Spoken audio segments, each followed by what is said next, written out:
Hi friends, ഇന്ന് നമുക്കൊരു guest ഉണ്ട്. വേറെ ആരുമല്ല, എൻ്റെ ഉമ്മായും അനിയത്തിയും തന്നെയാണ്. അങ്ങനെ അവരിതാ മന്ദം മന്ദം നടന്നു വരുന്നുണ്ട്. അവർ വരുന്നവർ പ്രമാണിച്ച് ചെറിയൊരു ബിരിയാണിയൊക്കെ തട്ടിക്കൂട്ടാൻ പ്ലാൻ ഇട്ടു. അങ്ങനെ അവർ വന്നപ്പോൾ ഞാൻ ബിരിയാണിയൊക്കെ സെറ്റ് ചെയ്തു. എന്നിട്ട് നമ്മൾ ദമ്മൊക്കെ പൊട്ടിച്ചു. എന്നിട്ട് ഈ ബിരിയാണിയുടെ റെസിപ്പി ഞാൻ ഓൾറെഡി ചാനലിൽ അപ്ലോഡ് ചെയ്തിട്ടുണ്ട്, കാണാത്തവർ കാണുക. അങ്ങനെ നമ്മളെല്ലാവരും കൂടെ ഫുഡ് കഴിക്കാനുള്ള പരിപാടിയിലാണ്. ചിക്കൻ ബിരിയാണിയാണ് വെച്ചത്. അങ്ങനെ ഇക്ക പറഞ്ഞു സൂപ്പറെന്ന്, അലീഷായും പറഞ്ഞ് കൊള്ളാമെന്ന്.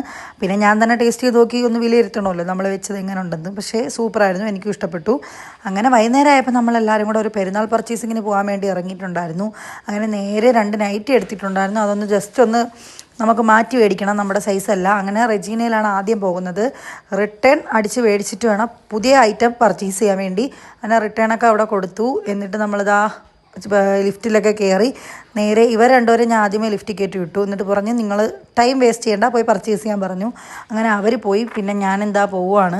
അങ്ങനെ അവിടെ വന്നപ്പോൾ ഒരുപാട് നൈറ്റികൾ വാരിയിട്ടു. അങ്ങനെ ഇത് എടുത്തിട്ടുണ്ടായിരുന്നു. പിന്നെ ഒരു 3 നൈറ്റിയൊക്കെ മേടിച്ച് അവിടെ നിന്ന് ഇറങ്ങി നേരെ അറ്റ്ലസിൽ വന്നു. എനിക്കും അലീഷാക്കും ചുരിദാർ മേടിക്കണമായിരുന്നു, പെരുന്നാളൊക്കെ അല്ലേ.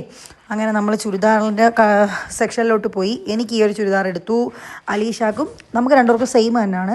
അവളത് ഈ കളറും എൻ്റെത് ക്രീം കളറും. അങ്ങനെ അവിടെ നിന്ന് നമ്മളെല്ലാം പർച്ചേസ് ചെയ്ത് ഇറങ്ങിയിട്ടുണ്ട്. ഇത്രയേ ഉള്ളൂ. ബൈ.